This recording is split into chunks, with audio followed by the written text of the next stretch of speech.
see. I am the greatest combat athlete of all time.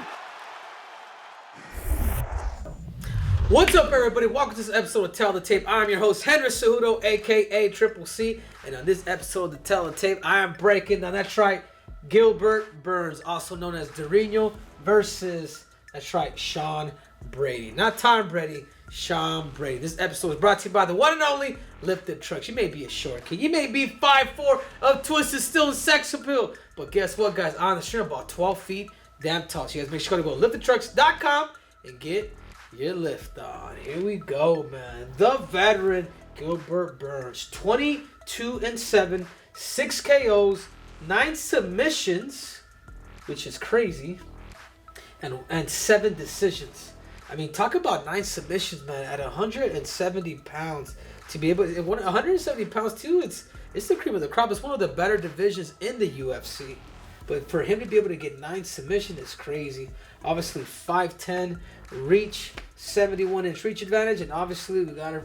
You know, he was born in '86. I was born in '87. He is 38 years young. This is one thing to kind of, take a look at. Obviously he's a family man. He's got kids, but one thing I will say about Gilbert Burns is the fact that he is durable. Now let's talk about Sean Brady.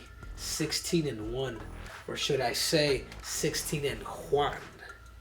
His only loss coming to Bilal Muhammad, and yeah, man, he got beat up by Bilal Muhammad. I wasn't expecting that. I was high on Sean Brady until that fight, but then he made it up once he fought Calvin Gastelum once again. This dude's still good. I wonder if he did just have a brain fart against a guy like Bilal Muhammad. And look at this. 3 KOs, not necessarily a KO threat, but the same thing, submissions. Just one less than Gilbert Burns, 5 decisions, same height, a 1-inch reach advantage for Sean Brady. And obviously here, I'm gonna hit you guys with the same damn joke again, 31. But without further ado, let's break down a guy like Gilbert Burns. Let's break down the ADCC, or I believe it was Jiu-Jitsu world champion. I don't know, man. With all due respect to Jiu-Jitsu, I don't know why they have so many freaking championships. There's a world championship every week, it seems like. Not like wrestling where there's only one, like literally. But anyhow, what are his strengths? He's a world-class grappler. You guys saw a lot of the chokes, a lot of the head arm chokes that Gilbert does. His top control is crazy. He's got one of the best top controls in all of mixed martial arts, from taking the back to anacondas to the whole 9. And not just that, but he's been able to develop. I know Vitor Belfort has worked with him firsthand, and he does throw a lot of power. He does have power in his hands, and he will put people to sleep. And obviously his cardio and his durability. He's gone up against, if there's anybody at 170 pounds that has fought everybody from Kamaru Usman to Khamzat Chimaev, to JDS, Jack Della Magdalena, if I'm saying it right, to fighting from the older generation to the new generation, it's been this dude, Tyron Woodley. But there's one of the strengths that I'm really impressed by him is his ability, his adaptability, his ability to make those adjustments, and particularly that fight when he was fighting a guy like Khamzat Chimaev. Gilbert was able to do certain things to yes, did he lose the fight? 100%. Did he lose his composure in that 3rd round? 100%.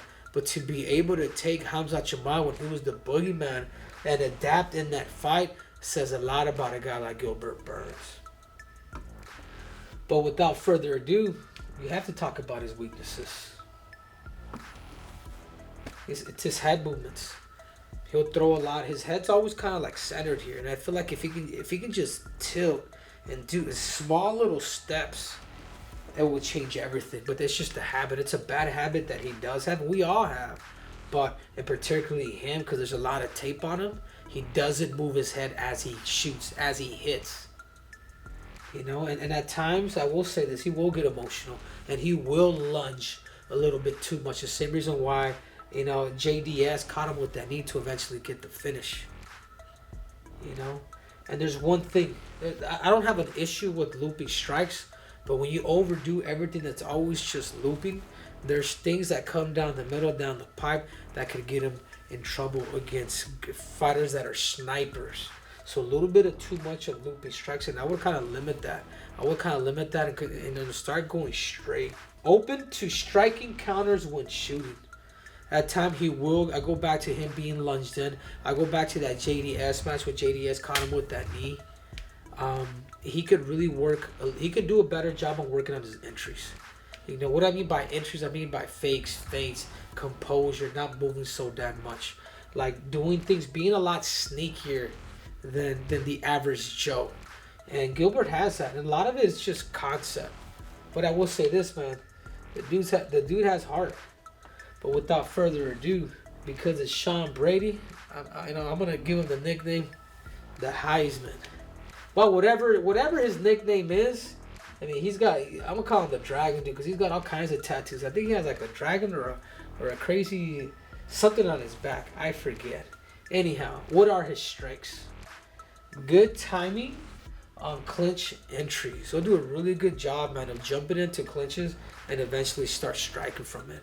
Like he'll find that right time to boom. I saw this dude fight live. He's vicious, man. He's dangerous, particularly his timing to get into that clinch, either looking for takedowns or releasing and throwing off of them. Fundamentally sound. Level changes on everything that a lot what Gilbert Burns does. Gilbert Burns will do that and then eventually start doing this. Well, he does this as well, where he's able to scare people with that level change. So eventually start bringing things in. Whether he throws something or not, it's still dangerous, because as a fighter, man, especially if you're going up against a grappler, especially with somebody with 8 submissions, these guys get tricky, and they will mess up your rhythm. And that's one of the biggest things that, as an elite fighter, like, you'll understand. If he can mess with somebody's rhythm, you disarm them. Like, they're no longer that guy that can hit hard. Like, they'll be hesitant. And that's one thing that he does very, very well. So the other thing too is great takedowns off of punches and kicks. If you kick or you punch and you break into that fight zone with a guy like Sean Brady, like, the first thing that he's going back to is he's going back to his base. What is his base? Grappling. What is his base? Wrestling. He's going to take you down, just like he did against my little big brother, Calvin Costello. He was able to kick and he was able to catch it, take him down, took his back, and I've never seen Calvin look so bad, but he was able to do that to Calvin. That says a lot about a guy like Sean Brady. I mean, he's very versatile. Like, he's taking the opportunity. He's not just blocking or going away. Like, he's literally coming in to take you down, to shoot, to get you to the ground. So let's talk about Sean Brady's weaknesses. I mean, what are some of his weaknesses? And particularly against Belal, if you watch that fight, he was reversed. He was reversed as he had top control. And when you're reversed and whatnot, it's dangerous, because you struggle so hard to get a takedown, and next you know it, you're playing the contrast role. And that's one place where he's gonna have to be careful against a guy like Durinho, because Durinho is really good when it comes to either on top or on bottom. If there's anybody that would probably give the edge to in that position, even though they're both kind of submission specialists, I gotta give it to Durinho. The other thing too is his guard's pretty wide and throws loopy shots. I mean, there's him and Durinho are kind of similar, different style, but similar style. Like, the different way of doing things, but similar style. With the wide, with the guard wide and the loopy shots. So what's gonna come down is who's gonna more likely is gonna be able to throw down the pipe to be able to stick his opponent. And the other thing too is does not fight well, going off his back foot. And there's a lot of fighters that have trouble and issues with that. I'm still developing that now, and I've gotten so much better of anticipating and really setting traps with your movements. But I think with Sean Brady against that Belal fight in particular, like, he struggled, man. He got pushed back, and he didn't know how to angle off, find that right distance to be able to counter him or anticipate him, or draw him into your web. And he really never did that. So he'll do you know, it's the natural instinct is he'll back straight up. He'll back straight up in a linear line. And I think that's where Bilal Muhammad was able to, you know, eventually start getting his takedowns to eventually get the victory. But here we have it. Gilbert Burns versus Sean Brady. You know, the stats here. Strikes landed per minute, 3.29. Strikes landed per minute, 3.77 for Sean Brady. But you got to keep in mind, though, too, this guy's fought higher level competition. Strikes absorbed per minute. In other words, defense. Who's got the defense here? Ironically, Durinho. Takedown accuracy. Wow. This is why I love it. This is why I love this, because you're able to see a lot of, you know, you're able to kind of have a better idea of where it's at. Takedown defense. Yeah. Submission average. But we have to remember, though, is this guy's got more fights. So if there's if somebody has it here, it'll be Durinho. You know, crazy. 88%. He's not taking down that much. So now who is it, guys? Who do I feel like more likely is going to have the edge? You know, or what's going to be the key to this fight? The key to the fight is more likely they're probably both going to try to either take each other down and work on top. But I wonder how much a guy like Sean Brady will want to take down a guy like Gilbert Burns. You know what it's going to come down to more likely? It's going to come down to the feet.